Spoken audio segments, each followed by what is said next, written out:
A lot has been made recently surrounding China and their anti-capitalist actions over the last few weeks, but one investor who notably stayed quiet has recently come out with an article where he explains his point of view on the Chinese markets. I am of course talking about the legendary investor Ray Dalio, the founder and chief investment officer of Bridgewater Associates, the largest hedge fund in the world. Now I'm going to show you guys what he had to say, explain his history when it comes to investing in China, and then give my take on it all. But really quickly, if you're new here, subscribe to the channel. We're putting out loads of videos just like this constantly that you don't want to miss out on. Recent Chinese policy moves related to number 1, DiDi's listing and controls on its data usage, and number 2, China's education companies being converted into non-profits have created a lot of doubt about capitalism and capital markets in China. So I'd like to help clarify what's going on there. I understand that it's confusing to people who are not close to what's happening. Since I started going to China 36 years ago, I have found that most Western observers who do not have direct contact with policymakers and who don't follow in detail the patterns of the changes have tended to not believe that the CCP's usage of capital markets to foster development is real.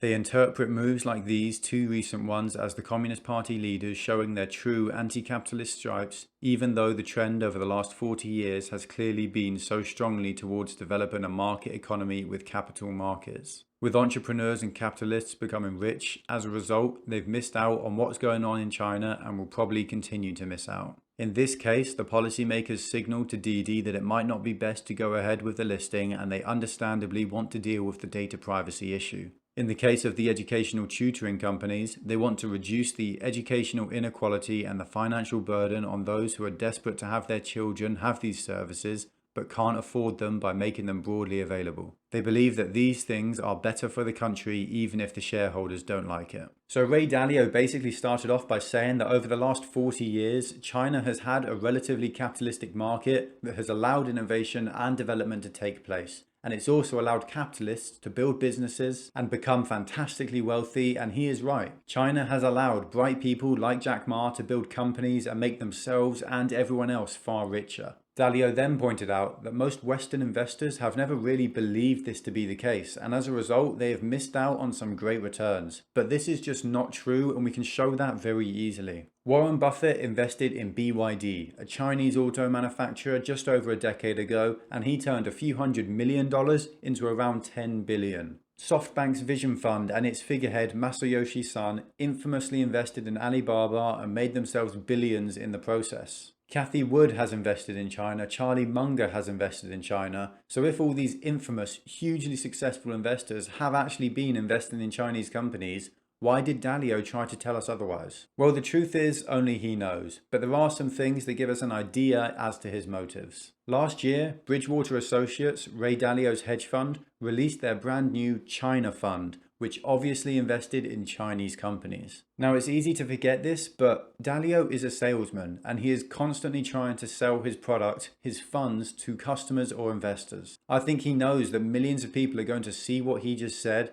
and he thinks that if he portrays the idea that he is the only Western fund manager to truly get China, then he might win himself some more capital. Now, obviously I don't know this for sure, but I'm more than willing to hear what you think if you have any other ideas for what his angle might be. Next, Dalio basically said that China and the CCP are behaving in a way to maximize the benefit to their citizens and not for any other reason. He parroted the lines from the CCP about DiDi leaking information to the West and said that the CCP was acting in its own citizens' best interests by punishing them for their IPO. Now, I don't think I even really need to say this, but DiDi was not leaking information to the West, and the CCP's actions were purely punitive. I know this, you know this, Dalio knows this as well. He then went on to say that the education sector reform was as a result of the country trying to reduce inequalities and make it easier for poor people to get a good education. Now, this is again obviously a lie. When in history has removing the free market and preventing the profit motive actually benefited the people?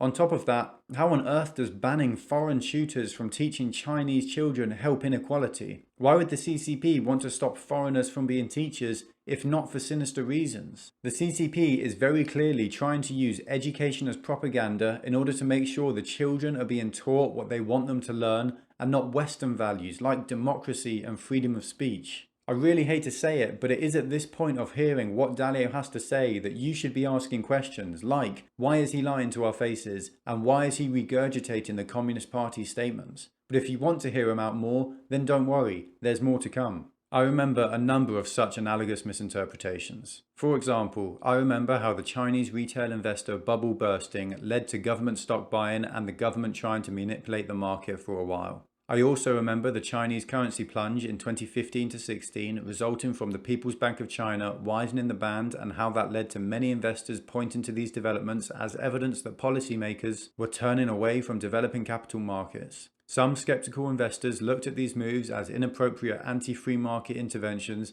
even though these same moves happened many times in many capitalist markets, and even though the fiscal and monetary policy inventions in the US and other developed markets dwarf the Chinese government's interventions in its markets. Through it all, Chinese policymakers successfully managed the fallout and pursued their goals, i.e., the direction of their actions never changed. It has been in support of a fast and steady development of capital markets, entrepreneurship, and openness to investment to foreign investors. So I encourage you to look at the trends and not misunderstand and overfocus on the wiggles. To understand what's going on, you need to understand that China is a state capitalist system, which means that the state runs capitalism to serve the interests of most people, and that policymakers won't let the sensitivities of those in the capital markets and rich capitalists stand in the way of doing what they believe is best for most people for the country. Rather, those in the capital markets and capitalists have to understand their subordinate places in the system or they will suffer the consequences of their mistakes. For example, they need to not mistake their having riches for having power for determining how things will go.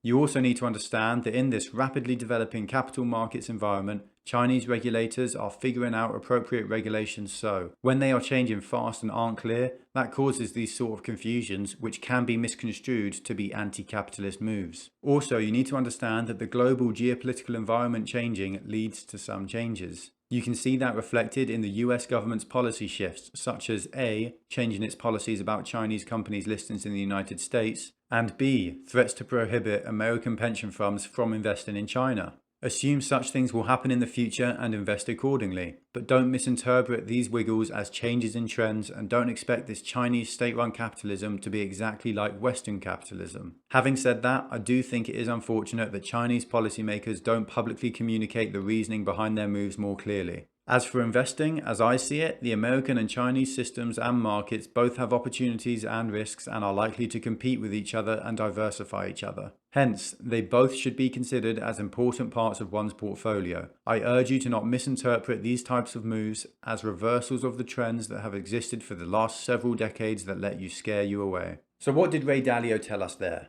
Well, he told us that China's version of state capitalism is and always has been used to ensure the best outcome for the largest amount of people. I don't think I need to tell you how ridiculous it is to hear that because once again, Dalio has just lied to your face. History has proven to us that governments do not know what is best for their citizens. The evidence is littered amongst every single failed socialist state in the world. The market is the most efficient allocator of resources, and that has always been the case. And this is also where I think it's important to note Dalio's history regarding China. He said it himself, that he started visiting and investing in China 36 years ago. Put simply, that means he has been investing in China before the Tiananmen Square incident and afterwards. He practically saw with his own eyes what happened and is still sitting there and telling you that the CCP acts in the interests of its own citizens. He is well aware of what is happening in Xinjiang province, yet he still sits there and lectures us on governments acting in their citizens' best interests. He ignores the violation of basic human rights like that of free speech in Hong Kong, and he even had the audacity to claim that China's handling of the virus over the last year shows how much the CCP cares. That was after it emerged that China had disappeared scientists who tried to warn of the virus, and after it emerged that China had bribed the WHO, the World Health Organization, to hide its outbreak from the rest of the world. After everything we've just heard him say and how easy it is to refute his claims, it's blatantly obvious to me that he is lying. The reason behind his lying is not quite as obvious. It's likely that he is trying to promote his China fund to investors, and it's likely that he is afraid if he speaks out against the CCP, then he will be be unable to continue to operate as he does. It's possible that he has literally been bought by the CCP, but to be perfectly honest, that's very unlikely. What we really have here is someone who is too weak to say no. Dalio is too weak to tell the truth. He's too weak to tell you that while there may be money up for grabs in China, it involves making a deal with the devil.